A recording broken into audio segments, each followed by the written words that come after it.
پاس جو جو چیز ہے وہ دور سے حسین کو مارے. جس کے پاس نیزہ تھا اس نے نیزہ مارا, جس کے پاس تیر تھے وہ تیر مارتا رہا, جس کے پاس برچیاں تھی وہ برچیاں مارنے لگا. تاریخ نے لکھا جس کے پاس مارنے کے لیے کچھ نہ تھا وہ کربلا کی گرم زمین سے مٹی اٹھا کے امام حسین کی طرف پھینکتا رہا. امام حسین کے جسم مبارک پہ ہزاروں زخم لگتے رہے.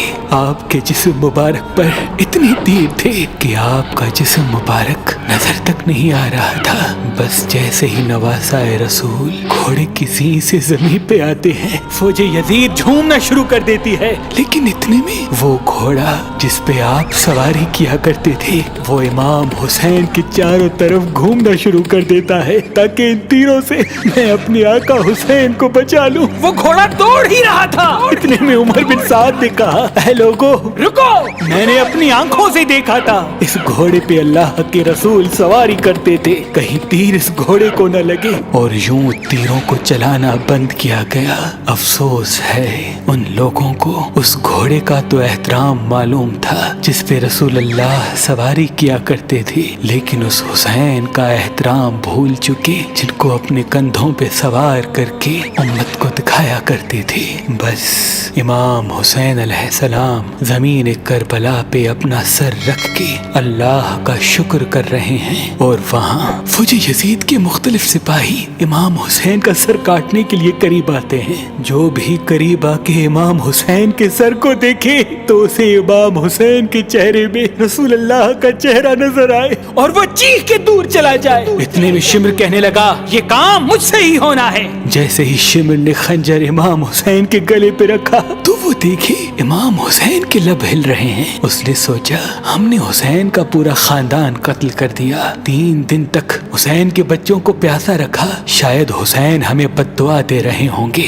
سننے کے لیے کان قریب کرے تو کیا سنے, امام حسین علیہ السلام اللہ کی دربار میں اللہ کی نعمتوں کا شکر کر رہے ہیں کہ اے اللہ تیرا شکر ہے کہ اس عظیم امتحان کے لیے تو نے اس حسین کو چنا. اتنے میں امام حسین نے آنکھیں کھولی اور شمر سے کہا اے شمر کیا تو نہیں جانتا میں رسول اللہ کا نواسا ہوں, جنت کا سردار ہوں, حق پہ ہوں, بے جرم ہوں. شمر نے کہا ہاں مجھے معلوم ہے. پھر آپ نے فرمایا تو کیوں قتل کر رہے ہو؟ شمر نے کہا تاکہ یزید میری جھولی دنیاوی دولت سے بھر دے. بس یہ کہتے کہتے شمر امام حسین کا گلا کاٹتا رہا اور فوج یزید مسلسل جھومتی رہی. امام حسین کے سر قلم ہونے کے بعد سادات کو لوٹا گیا. امام حسین کے سر مبارک کو نوک سنا پہ بلند کر دیا. بی بی سکینہ کو تماچے مارنے لگے. رسول اللہ کی نواسیوں کے سروں سے چادر کو لوٹ لیا اور امام حسین کے جسم مبارک کی توہین کرنے لگے. تاریخ نے لکھا امام حسین کے جسم پر جو جو چیزیں تھیں ان کو لوٹنے لگے. اتنے میں ایک شخص امام حسین کے جسم کے قریب آیا. امام حسین کے ہاتھ میں ایک انگوٹھی پہنی تھی, اتارنے کی کوشش کی نہ اتری. وہ انگلی کاٹ کے انگوٹھی لے گیا. آپ کے جسم مبارک کو رسیوں سے باندھ کے کربلا کی گرم زمین پہ ادھر سے ادھر پھرایا گیا. اتنے میں عمر بن سعد نے کہا اے شمر حسین اور اس کے ساتھیوں کی لاش کا وہ حشر کرتے ہیں کہ رہتی دنیا تک کوئی بھی یزید کے خلاف آواز نہ اٹھائے. سب کے جسم سے سروں کو کاٹ لو اور سب کی لاشوں کو پامال کر دو. زمین کربلا گواہ ہے, کہیں سے کوئی قبیلہ اٹھ کے آتا ہے اور کہتا ہے کہ ہم حر کی لاش کو پامال ہونے نہیں دیں گے. کہیں بی بی ام لیلا کا قبیلہ آ کے کہتا ہے کہ ہم علی اکبر کا لاشا پامال ہونے نہیں دیں گے. کہیں بی بی رباب کے قبائل کے لوگ کہتے ہیں ہم علی اصغر کا لاش پامال ہونے نہیں دیں گے. ایک ایک شہید کی لاش پامال ہونے والی جگہ سے ہٹائی گئی. تاریخ گواہ ہے صرف رسول اللہ کا اکیلا نواسا کربلا کی گرم زمین پہ پڑا رہا اور مغرب کے گھوڑے مشرق کی طرف, مشرق کے گھوڑے مغرب کی طرف دوڑتے رہے.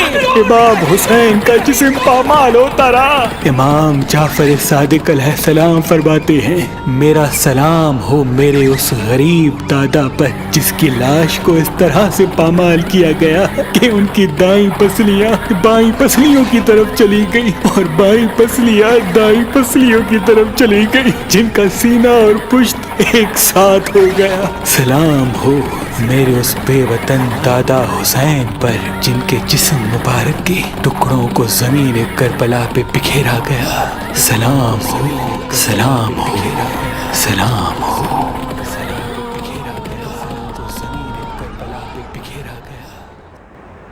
دوستو، انسان بے بس ہو جاتا ہے کیونکہ ایسے واقعات سن کے نا دل رونے لگتا ہے، تو سمجھ ہی نہیں آ رہی کیا بات کہے، کس طرح کہے، لیکن بہت عجیب ویڈیو تھی اور میرے بھائی نے بہت اچھے انداز میں ویڈیو بنائی تھی، تو سمجھ ہی نہیں آ رہی کیا بتاؤ کیا کہوں، کیونکہ جس طریقے سے ویڈیو اس نے بنائی ہے تو دل رو رہا ہے۔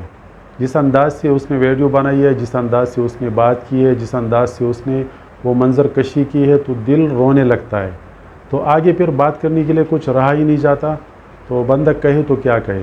بہر صورت اگر ویڈیو آپ لوگوں کو پسند آئے، ویڈیو کو لائک بھی کرنا ہے اور اس کے ساتھ آپ لوگوں نے ویڈیو کو شیئر کرنا ہے، اور اگر آپ چینل پر پہلی بار ہے تو آپ سے گزارش ہے کہ اس چینل کو آپ سبسکرائب کریں، تاکہ اسی طرح آپ لوگوں کے ساتھ میں اچھے اچھے ویڈیوز شیئر کروں۔